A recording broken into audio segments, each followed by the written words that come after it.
Shalom Bapak Ibu Saudara yang dikasih Tuhan, salam sejahtera bagi kita semua. Saudara yang dikasih Tuhan, hari ini kebenaran firman Tuhan yang boleh kita terima masih berhubungan dengan masa Paskah. Ini minggu yang kedua, masa Paskah kebangkitan Tuhan kita, Yesus Kristus. Kalau boleh saya berikan tema, Bapak Ibu dan Saudara kasih Tuhan, tema hari ini berbicara tentang damai sejahtera bagi kamu. Saudara kasih Tuhan, kisah Paskah itu kisah yang penuh dengan misteri. Kita akan menjumpai hari ini sebuah kisah yang tertulis di dalam Yohanes 20 ayat ke-19 sampai dengan yang ke-31, di mana beberapa murid mengunci dirinya di sebuah rumah di kamar atas. Karena mereka merasa ketakutan, merasa putus asa. Keadaan yang begitu mencekam ketika mereka tahu bahwa seorang guru yang menjadi harapan mereka mati di kayu salib. Itu memutuskan semua harapan atas kehidupan mereka. Janji-janji Tuhan, hidup bahagia sepertinya musnah seketika ketika Yesus mati.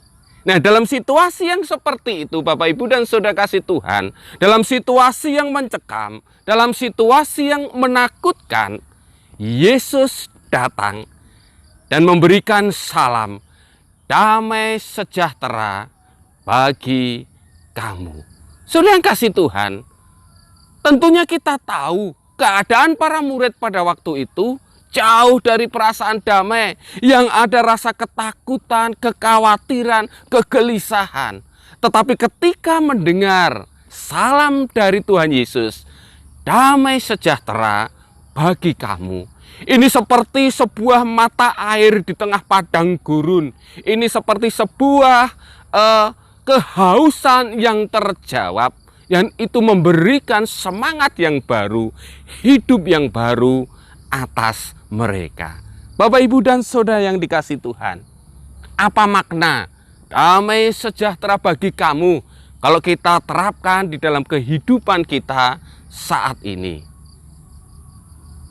Yang kita perhatikan, Saudara kasih Tuhan, di dalam Yohanes 20 ayat 19 sampai dengan 31 ini, Saudara kasih Tuhan, kita bisa menemukan setidaknya 3 hal yang menjadi makna pernyataan Yesus damai sejahtera bagi kamu. Yang pertama, Saudara kasih Tuhan, perhatikan ayat yang ke-19 maupun juga ayat sampai dengan yang ke-21.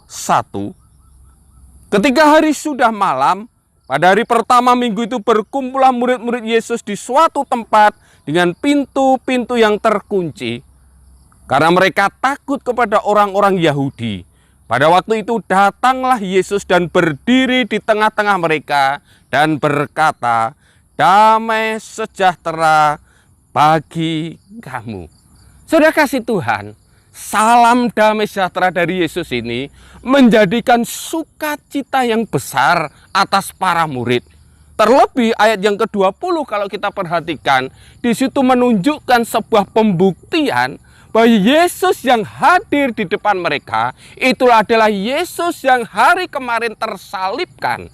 Yang menunjukkan bekas paku maupun bekas lambungnya. Itu membuktikan dialah Yesus itu dan bukan orang lain. Selanjutnya, Bapak, Ibu, dan Saudara kasih Tuhan, kalau kita perhatikan ayat yang ke-21, salam yang kedua, Yesus berkata lagi, damai sejahtera bagi kamu. Dan dilanjutkan ayat 22, Yesus menghembusi mereka dan kemudian berkata, terimalah Roh Kudus. Nah, peristiwa Yesus menghembusi para murid ini adalah sebuah tonggak pemulihan bagi manusia atas kematian, atas keterpisahan mereka dengan Allah.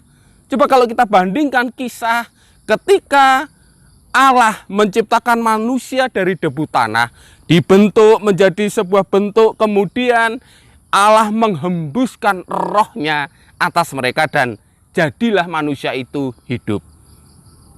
Ketika Yesus berkata, terimalah Roh Kudus, saudara kasih Tuhan, ini sebuah pemulihan dari yang seharusnya mati karena dosa. Tetapi ketika Yesus bangkit dan berkata, terimalah Roh Kudus, ada sebuah pemulihan yang terjadi atas kehidupan para murid. Hakikat hidup manusia dipulihkan kembali. Dan manusia hidup dengan penuh damai sejahtera. Dan ini bukan hanya perasaan saja Bapak Ibu dan Saudara kasih Tuhan, melainkan karena Allah sudah memulihkan kita. Kita memiliki kodrat ilahi karena Yesus mati dan bangkit bagi kita. Itu yang pertama. Damai sejahtera Kristus itu memulihkan kita. Yang kedua, saudara yang kasih Tuhan, ayat yang ke-21 dan yang ke-23, kita bisa perhatikan bahwa damai sejahtera Kristus itu membangkitkan semangat pelayanan kita. Ada dua hal di sini, saudara kasih Tuhan. Ketika Yesus berkata damai sejahtera bagi kamu, di situ ayat 21 Yesus berbicara tentang pengutusan. Seperti Bapa mengutus aku, demikian juga aku mengutus kamu. Dan ayat yang ke-23 Yesus berbicara tentang pengampunan dosa. Saudara yang kasih Tuhan, damai sejahtera Kristus itu membangkitkan pelayanan kita karena ada dua hal yang perlu diperhatikan. Dan damai sejahtera yang kita miliki itu harus dinyatakan di dalam pelayanan kita. Yang pertama tentang pemberitaan. Pengutusan itu menunjukkan sebuah tugas tanggung jawab kita untuk memberitakan siapa Yesus itu. Bandingkan perkataan Yesus amanat agung Matius 28 ayat 19 dan 18 dan 19. Ini berbicara tentang pengutusan. Damai sejahtera itu harus diberitakan dalam pelayanan kita. Karena apa? Karena kita sudah memperoleh damai sejahtera itu karena Allah yang sudah memulihkan kita. Dan hal kedua yang tidak bisa dilepaskan, ayat 23 tadi berbicara tentang pengampunan. Karena pengampunan, tanpa pengampunan tidak akan ada damai sejahtera. Yesaya berkata, di mana ada kebenaran, di situ ada damai sejahtera. Tanpa pengampunan tidak akan ada damai sejahtera. Karena kita gagal merespon pengampunan dan damai sejahtera dari Allah.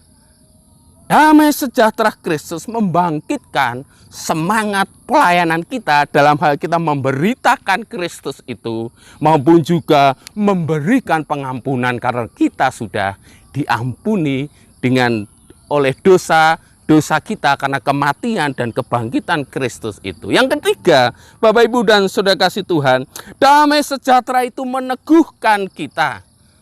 Coba perhatikan ayat yang ke-24 sampai dengan 29. Ketika Yesus hadir lagi di hadapan para murid, ada Thomas di situ yang pada waktu hari yang lalu Thomas tidak ada. Dan kehadiran Yesus ini disaksikan oleh Thomas.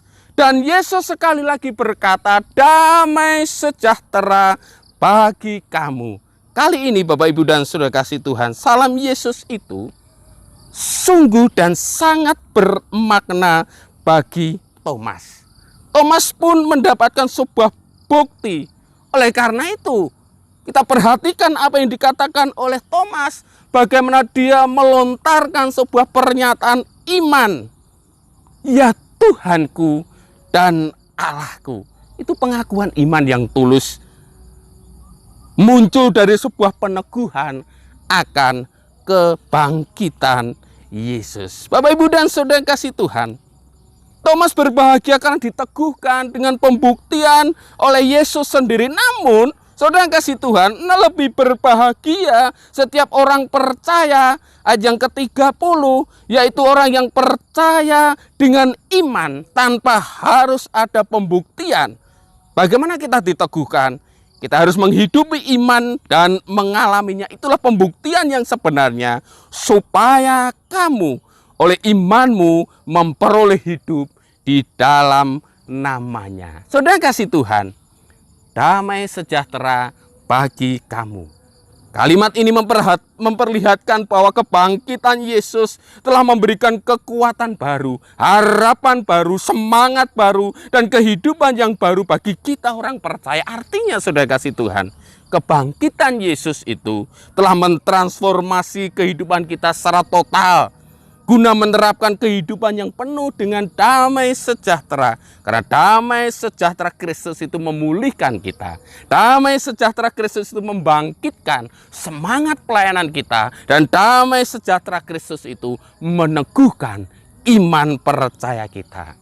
Bapak, Ibu, dan saudara kasih Tuhan, kiranya damai sejahtera Allah yang melampaui segala akal akan memelihara hati dan pikiran kita di dalam Kristus Yesus. Amin. Tuhan berkati kita semua. Ku yakin